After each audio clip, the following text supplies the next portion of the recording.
சங்கீதம் அதிகாரம் 5. கர்த்தாவே, என் வார்த்தைகளுக்கு செவிகொடும். என் தியானத்தை கவனியும். நான் உம்மிடத்தில் விண்ணப்பம் பண்ணுவேன். என் ராஜாவே, என் தேவனே, என் வேண்டுதலின் சத்தத்தைக் கேட்டருளும்.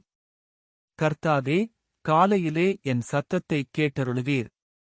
காலையிலே உமக்கு நேரே வந்து ஆயத்தமாகி காத்திருப்பேன்.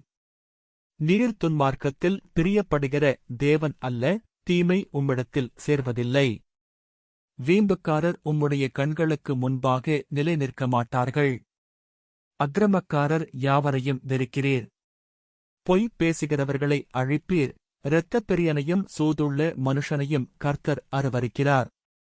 நானோ உமது மிகுந்த கிருபையினாலே உமது ஆலயத்துக்குள் பிரவேசித்து உமது பரிசுத்த சந்நிதிக்கு நேரே பயபக்தியுடன் பணிந்து கொள்ளுவேன்.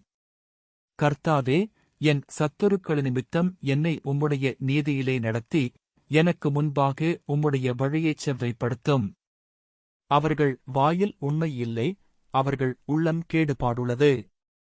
அவர்கள் தொண்டை திறக்கப்பட்ட பிரேத குழி தங்கள் நாவினால் இச்சகம் பேசுகிறார்கள். தேவனே அவர்களை குற்றவாளிகளாகத் தீரும். அவர்கள் தங்கள் ஆலோசனைகளாலேயே விழும்படி செய்யும். அவர்கள் துரோகங்களினுடைய திரட்சி நிமித்தம் அவர்களை தள்ளிவிடும்.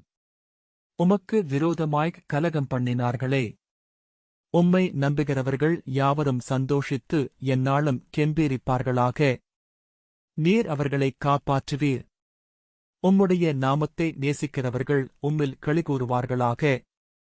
கர்த்தாவே, நீர் நீதிமானை ஆசீர்வதித்து காருணியம் என்னும் கேடகத்தினால் அவனைச் சூழ்ந்து கொள்வீர்.